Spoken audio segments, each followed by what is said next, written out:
Graças e paz, amados. Estamos chegando ao fim, da jornada de Tiago.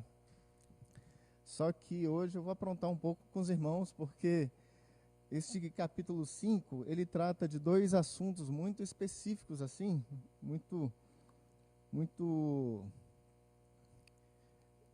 fortes.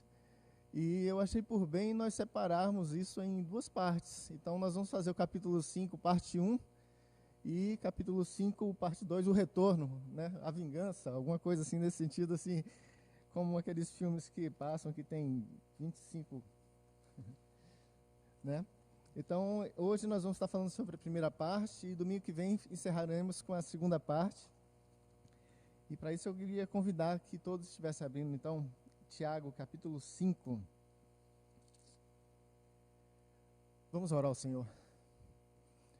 Meu Deus, obrigado porque o Senhor se faz presente aqui neste lugar, se faz presente na casa de cada irmão que está ouvindo e aqueles que porventura, ó Deus, vão ouvir no futuro essa mensagem, esse vídeo.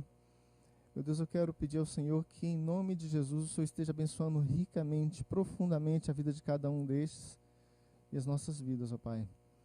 Eu clamo pela Tua misericórdia sobre a minha vida, que o Senhor possa estar fazendo a Tua vontade e esteja falando comigo, falando com cada um aqui, ó Deus. Eu te peço isso, ó Deus, e o Senhor sabe que eu necessito da Tua presença, necessito do Senhor. E eu clamo e peço isso em nome de Jesus, meu Deus. Amém. Amém. Tiago, capítulo 5. Nós estamos estudando esse período já estudamos os 4 primeiros capítulos. E curioso é que existe uma discussão grande quando se fala sobre essa primeira parte de Tiago, se ele naquele momento estava direcionando esta palavra ou não para a igreja, porque ele trata de uma forma tão específica, tratando sobre os ricos, e existem algumas discussões que falam que neste momento aqui ele estaria parando de falar com a igreja, falando agora com os judeus ricos ou as pessoas ricas.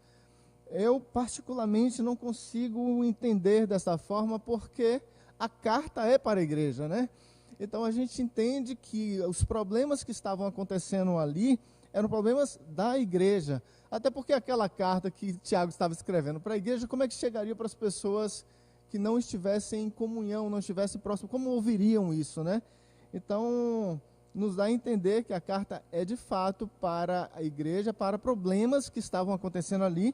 E aqui o assunto não é diferente, não é tratado com um público diferente, bem, no meu entender.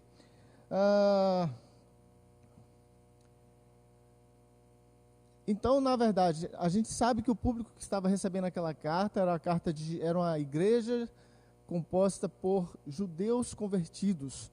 E nós vimos que Tiago, ele tem assim, uma linguagem bem dura, uma linguagem pesada, e no capítulo 5 não é diferente. Ok, vamos ler então, Tiago capítulo 5. Agora vós ricos, chorai e pranteai, por causa das misérias que sobre vós hão de vir. Olha que aviso pesado isso, Olha que coisa realmente assim, uma palavra profética mesmo, dura aqui neste momento. As vossas riquezas estão apodrecidas, e as vossas vestes estão contaminadas de traça. O vosso ouro e a vossa prata se enferrujam, a sua ferrugem dará testemunho contra vós, e devorará a vossa carne, como fogo. Entesourastes nos últimos dias. Vede, o salário dos trabalhadores que ceifaram os vossos campos, e que por vós foi retido com fraude, está clamando.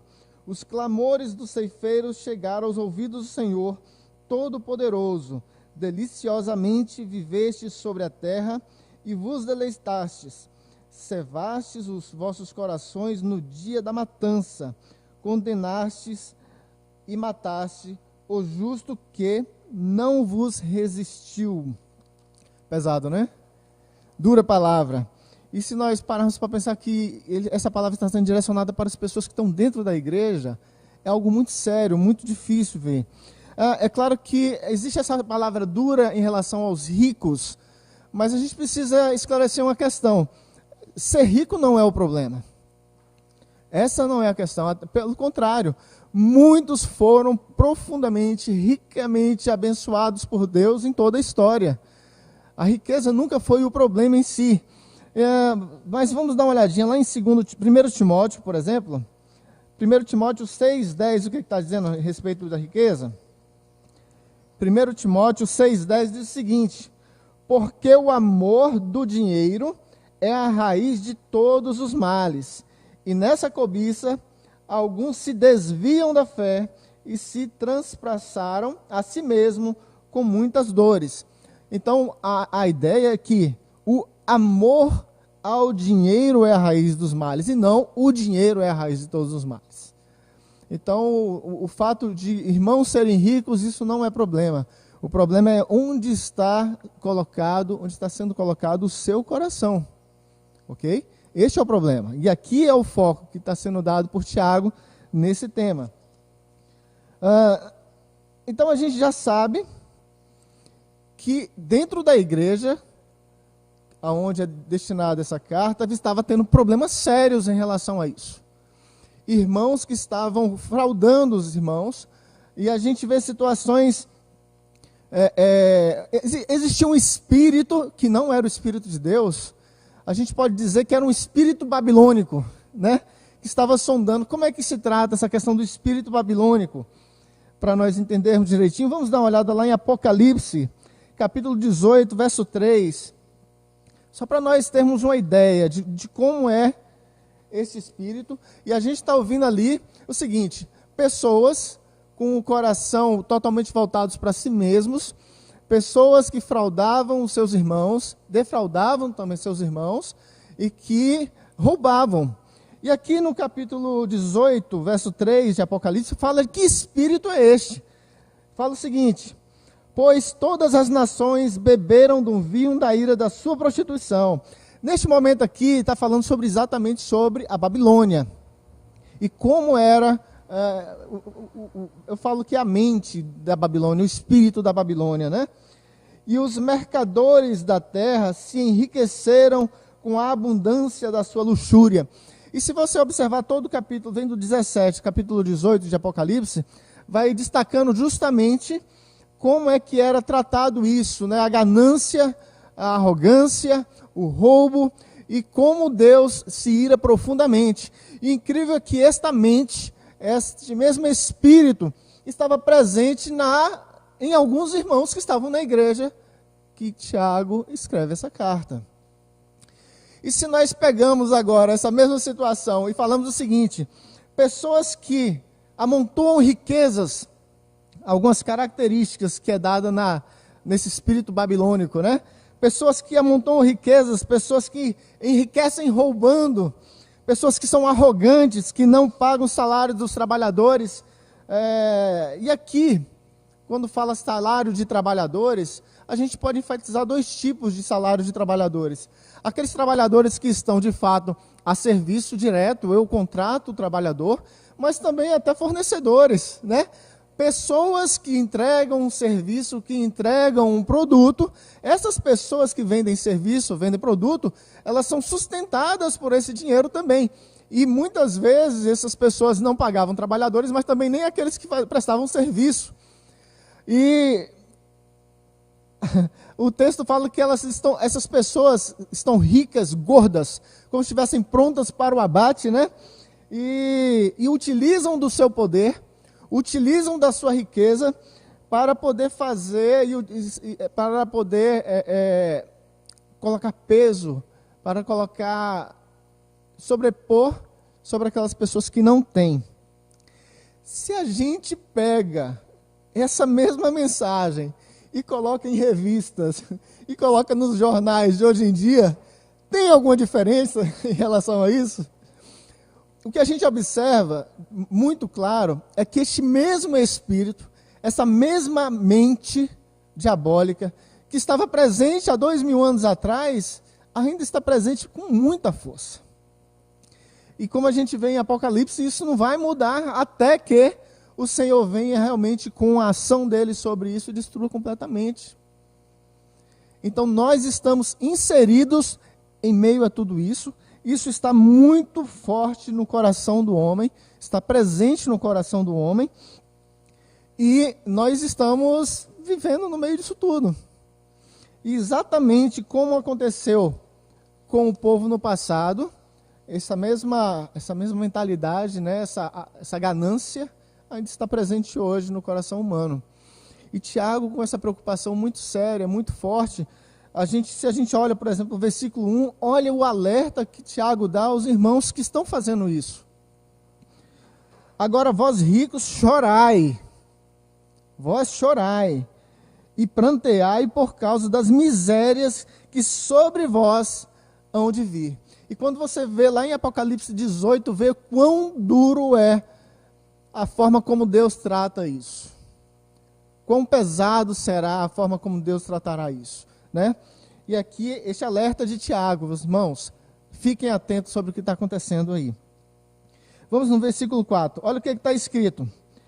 Vede, o salário dos trabalhadores que ceifaram os vossos campos, e por vós foi retido com fraude, estás clamando. Os clamores destes ceifeiros chegam aos ouvidos do Senhor Todo-Poderoso. Os brados dos ceifeiros chegam aos ouvidos de Adonai, do meu mestre, do meu Senhor. E quando nós lemos esse texto, não tem jeito, a nossa mente lembra automaticamente de dois momentos muito específicos, né? A gente sabe que os ouvidos do Senhor estão atentos e toda a Bíblia fala sobre como Deus está atento ao clamor do seu povo. E aí eu quero lembrar duas passagens clássicas. A primeira está em Gênesis 4:10, que fala sobre quando Caim mata Abel, e o Senhor fala assim, olha, o sangue do teu irmão está clamando por mim, e eu estou ouvindo. Né? Em outro momento que a gente ouve isso, está lá em Êxodo 3:7, quando o Senhor está chamando, convocando Moisés, e ele fala assim, olha, eu quero que você vá, eu quero que você liberte, porque eu estou ouvindo o clamor do meu povo. E essa conotação é exatamente a mesma que é dada aqui por Tiago. A ideia é exatamente a mesma. Vocês estão roubando, vocês estão defraudando, vocês estão saqueando aquilo que não pertence a vocês, e o clamor de todos esses que estão sendo vítimas de vocês está chegando até mim. A ideia é exatamente a mesma. Utilizando como uma metáfora, Apocalipse capítulo 8, verso 3, fala o seguinte, que em determinado momento, o anjo se aproxima do altar com o incensário, e este incensário agora está cheio de incenso, e também está cheio das orações e clamores dos santos. Nos dá uma ideia, amados, de que diante de Deus, de fato, tem este incensário, e é como se nós estivéssemos aqui orando e clamando, e isso vai se enchendo até que chega num limite, num ponto em que derrama e Deus vem e age de forma poderosa. Isso é maravilhoso, isso é magnífico, porque isso fica claro para nós que nosso Deus é um Deus que ouve os nossos clamores. Deus é um Deus que se preocupa e está atento aos clamores do seu povo. Até este momento aqui, até o versículo 6, Tiago está tratando e direcionando a sua palavra a um grupo específico, a um grupo de pessoas que estavam com jugo sobre os demais. Só que ele também, que eram, no caso aqui, os ricos e opressores que roubavam. Só que Tiago, ele também desenvolve a um segundo público que nós vamos ver. Porém, antes de nós chegarmos nesse público, eu queria convidar lá no versículo 7, olha o que está escrito aqui. Sede, pois, irmãos, pacientes até a vinda do Senhor. Vede que o lavrador espera o precioso fruto da terra, aguardando com paciência até receber as primeiras e as últimas chuvas. É interessante que ele começa utilizando uma linguagem aqui, que para nós, no primeiro momento, parece desconecta. Mas para o judeu, isso ali era muito claro o que Tiago estava falando. Porque ele fala o seguinte, olha, algumas traduções falam assim, estão vindo aí sobre vós as chuvas do outono à primavera. E na Bíblia, na Bíblia hebraica, esses termos são utilizados como Yoreh e Malkosh. Essas referências, elas estão ligadas diretamente a um padrão climático de Israel, sobre Yoreh, a primeira chuva, e Malkosh, a segunda chuva, a última chuva. E ela está falando entre novembro a março, é esse período que acontece essa chuva, essa abundância de chuva, a primeira e a última grande chuva. Existe um judeu chamado Dan Levine. Ele declarou a seguinte palavra: a Yoreh, ou seja, a primeira chuva espiritual que aconteceu, ela aconteceu lá em Atos 2. A primeira grande chuva aconteceu lá em Atos 2, sendo que eles chamam esse evento de Shavuot, aliás, que também é chamado de a festa dos Pentecostes. E tudo está indicando para que a Malkosh, que é a segunda chuva, ela está muito próxima de acontecer.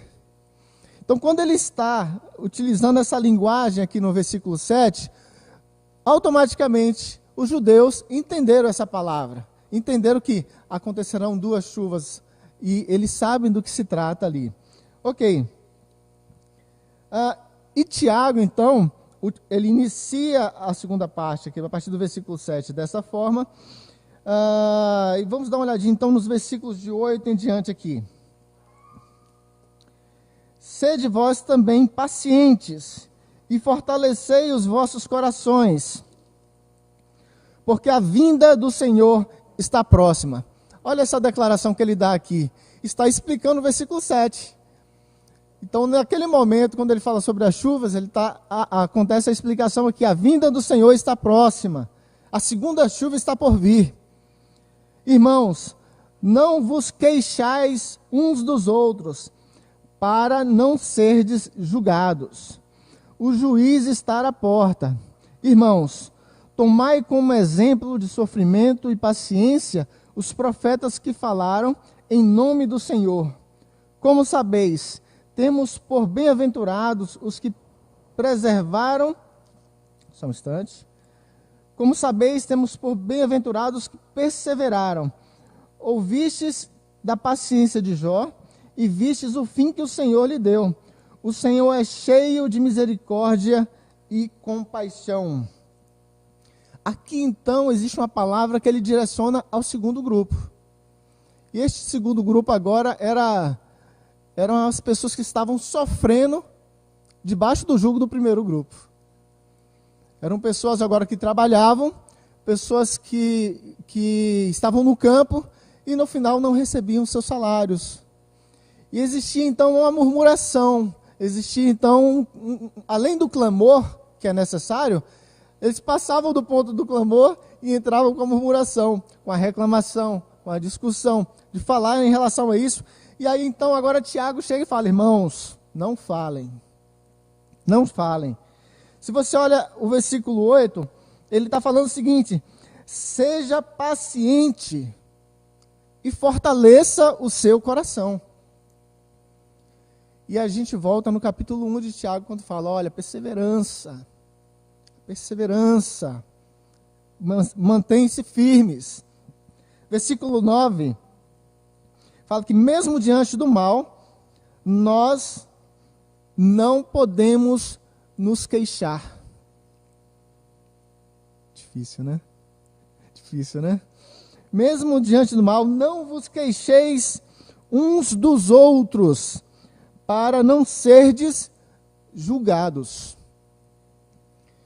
Deus trata isso de uma forma muito séria, essa questão de relacionamento, irmãos. Relacionamento é um assunto muito sério para Deus. Como os clamores estão chegando diante dele, nós estamos falando assim: Senhor, cuida disso. No momento em que nós começamos a nos queixar um do outro, nós estamos falando, a justiça de Deus não é o suficiente. Eu preciso lançar a minha justiça sobre essa pessoa. Olha como isso é sério. Por isso que o Senhor fala, não, aquietai-vos, não fale, não se queixe. Eu sou o Senhor, o santo juiz. O verso fala, Ele é o juiz. Coloque as aflições, coloque as dificuldades diante dEle e deixe que Ele julgue. É claro que falar isso é muito fácil, né? Quando nós somos colocados diante da dificuldade, nós nos sentimos realmente roubados, nos sentimos realmente prejudicados por alguém, a nossa tendência sempre é de, sabe, aquela pessoa, sabe, espalhar essa situação, e Deus fala assim, olha, as razões que ele tem feito mal dele, eu sou juiz sobre ele.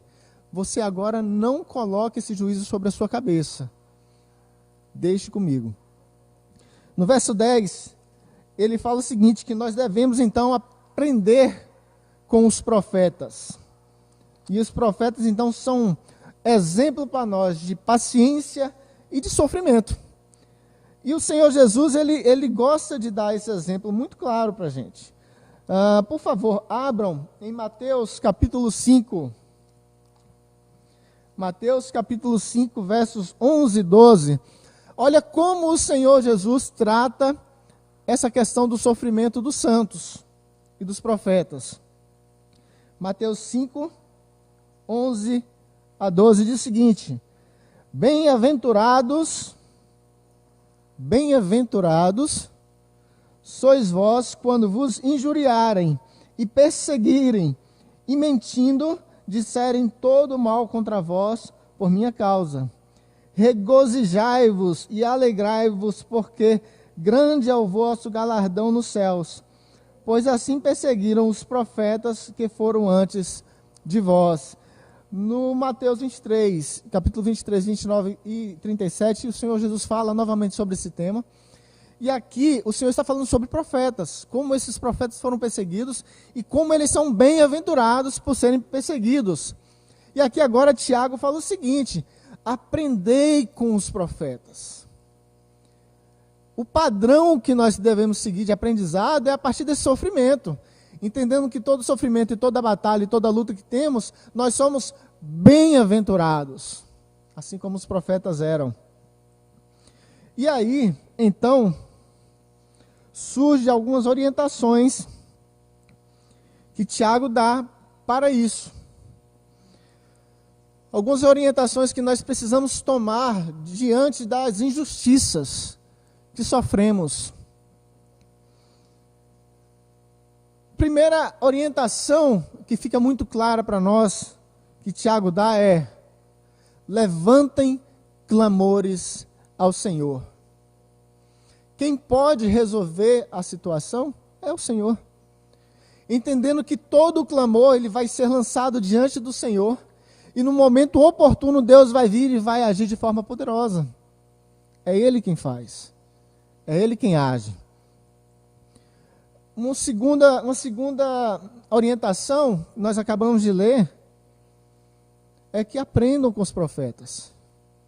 Entendendo que tudo que nós estamos passando, nós seremos bem-aventurados, colocando nas mãos do Senhor, crendo que o Senhor tem a direção sobre todas as coisas, confiando que Ele tem todas as coisas em suas mãos. Aprendamos com os profetas. É uma segunda orientação que Ele nos dá. Uma outra orientação que Ele fala é a seguinte: aprendam a ter paciência.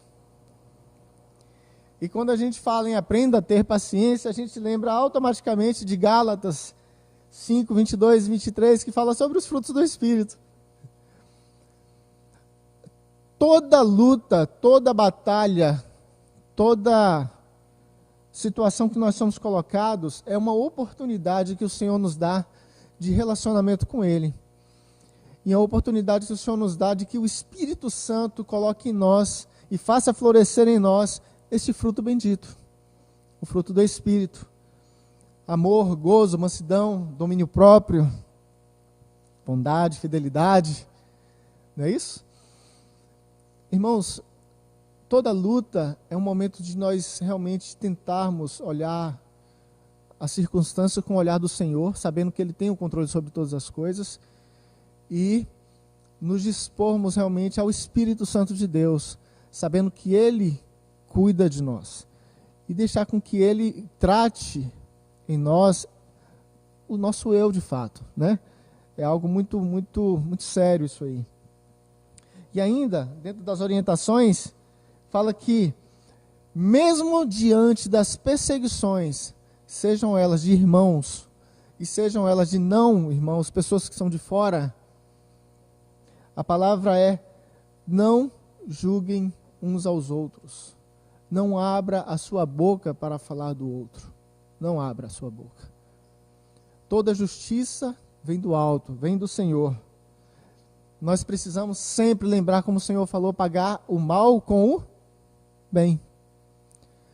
E é este testemunho que é dado é para a honra e para a glória do Senhor. Isso me faz lembrar os primeiros cristãos na arena, no Coliseu, lembram como era isso? Irmãos nossos. Provavelmente, se nós estivéssemos lá naquele período, aconteceria a mesma coisa conosco. Os irmãos que eram presos na época, esses irmãos eram lançados no Coliseu para a diversão do público, para serem devorados por leões. Muitos irmãos entravam em oração, em clamor, em adoração, em louvor. E o testemunho dessas pessoas era tão profundo, que pessoas que assistiam àquela barbárie olhavam e se lançavam, porque falavam: eu quero ser como estes. As pessoas precisam olhar para nós, diante dos nossos leões da vida, amados, e falar o seguinte: eu preciso ser como essa pessoa, porque mesmo diante da perseguição, mesmo diante da dureza da vida, o louvor não sai da boca dela. O clamor não sai da boca dessa pessoa. É algo diferente. As pessoas nos olharão e conseguirão enxergar de fato Cristo em nós. E é por isso que o Senhor fala: toda a justiça é minha. Calem-se. Calem-se. Eu sou o juiz. Não abram a boca contra o seu irmão. Não fale contra o seu irmão. E uma outra coisa que fica muito clara aqui, uma outra orientação é: continuem crendo. Continuem firmes, porque a vinda do Senhor Jesus está próxima. E essa palavra de a vinda do Senhor Jesus está próxima, ela trouxe milhões aos pés do Senhor Jesus que creram nisso, nos trouxe aos pés do Senhor Jesus, e nós cremos nisso, mas nós não podemos permitir que Satanás venha ofuscar essa convicção em nossos corações, ainda que ele venha retardar, mas ele nunca vai falhar, e ele vai acontecer isso no momento. E eu tenho convicção, mesmo que ele não venha agora, eu sei que em algum momento eu vou. Eu tenho convicção disso. Que mesmo que ele não venha, eu vou estar diante dele, amados. E eu não quero insistir, mas eu quero alertar para isso. Existe, como nós vimos no versículo 1, uma orientação muito séria de Tiago para aqueles que causam dor, para aqueles que defraudam. Mas existe também uma declaração muito séria daqueles que sofrem e não entregam nas mãos do Senhor aquilo que precisa. Cada um será julgado de acordo com a sua própria consciência e de acordo com seus próprios atos.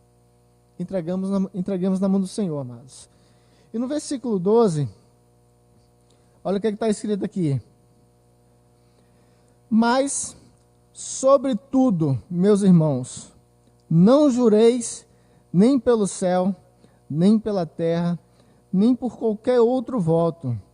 Seja, porém, o vosso sim, sim, e o vosso não, não, para não serdes condenados. E aqui agora, Tiago ele volta meio que falar com os dois públicos. com os dois públicos, tanto aqueles que estavam causando a dor, quanto aqueles que estavam sofrendo a dor. Os judeus, eles levavam essa questão do juramento de uma forma muito séria. Eles viviam a partir da lei, mas existiam questões que não estavam dentro da lei e eles viviam como queriam. Então, muitas vezes, vamos dizer assim, que a palavra deles não era uma coisa assim muito honesta, né? A forma de viver não era uma forma muito honesta. Eles seguiam a lei, matavam os animais, acontecia os sacrifícios e estava tudo de boa para eles. Mas aí o Senhor Jesus vem e fala o seguinte: não é assim que deve acontecer. O Senhor Jesus vem e faz uma condenação profunda. Vamos dar uma olhada de novo, Mateus, hoje é o dia de Mateus. Vamos lá em Mateus, capítulo 5, de 33 e 37. Olha o que está escrito lá. Lembrando que aqui nessa parte de Mateus 5, a gente está falando sobre o Sermão da Montanha, né? E aí o Senhor, neste momento agora, se direciona para alguns judeus e fala essa palavra. 5:33. Ouvistes também que foi dito aos antigos: não perjurarás, mas cumprirás todos os juramentos ao Senhor. O Senhor Jesus agora diz: eu vos digo, de maneira nenhuma jureis, nem pelo céu, por ser o trono de Deus, nem pela terra, por ser o estrado dos seus pés, nem por Jerusalém, por ser a cidade do grande rei.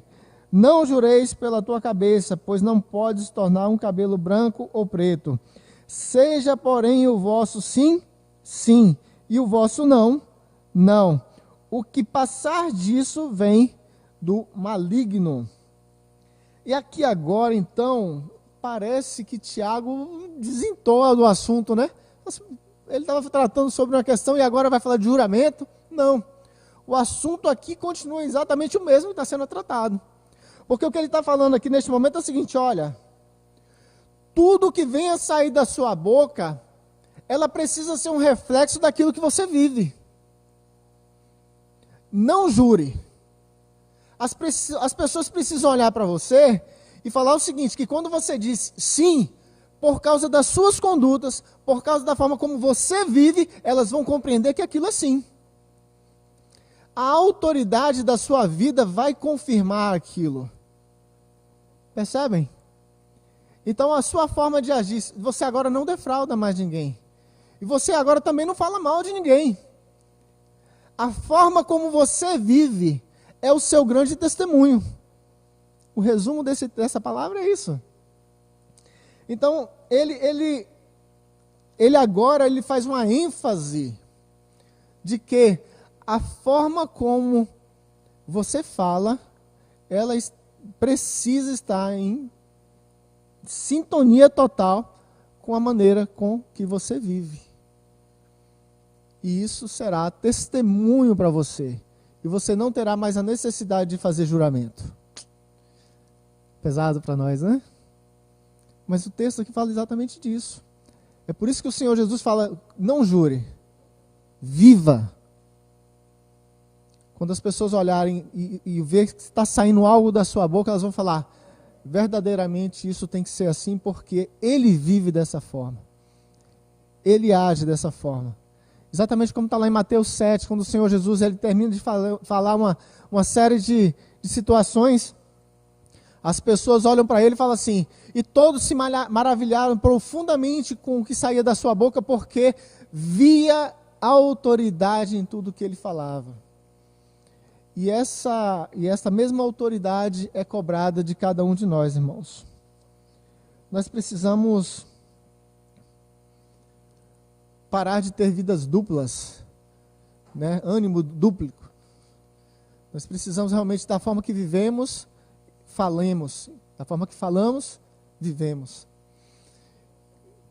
Lembrando que o Senhor está às portas e que existe uma responsabilidade sobre as nossas ações, seja elas quais forem. Seja ela se nós formos o dominador ou os dominados, existe responsabilidade para os dois grupos. e que nós possamos realmente estar atentos àquilo que o Senhor quer para nós e levar muito a sério tudo isso. Essa é a primeira parte, então, deste capítulo. Semana que vem nós vamos estar, então, tratando com a segunda parte e finalizando o capítulo 5 de Tiago. O pastor gostaria de dar a palavra? Nós vamos estar, então, orando para encerrar. Meu Deus, obrigado, Deus, pela Tua palavra. Eu clamo ao Senhor, Deus, que o Senhor mude em minha vida, mude na vida de cada um de nós aqui, aquilo precisa ser mudado, Pai. Que nós possamos compreender quão sério é servir ao Senhor, compreender quão sério é estar na Tua presença, entrar na Tua presença, e que existe responsabilidade para todos nós, e que possamos focar a nossa responsabilidade, a nossa vida, a partir dos Teus parâmetros, ó Deus, a partir da Sua vontade, dos Teus princípios. Eu quero, neste momento, clamar ao Senhor por cada pessoa que está em casa, pessoa que está aqui, ó Deus, sobre essa cidade, este país, este planeta, ó Deus. Tem misericórdia de nós, que o Senhor possa estar nos livrando dessa praga que está sobre nós, mas que também, ó Senhor Deus, nós possamos desfrutar da Tua glória neste momento, desfrutar do Seu poder neste momento e saber que o Senhor é Deus, ó Deus. Nós confiamos e cremos nisso. Nos dê um domingo na Tua presença, esteja com o culto de hoje à noite, usando o Teu servo na Tua palavra, Pai. Eu te peço isso em nome de Jesus. Amém.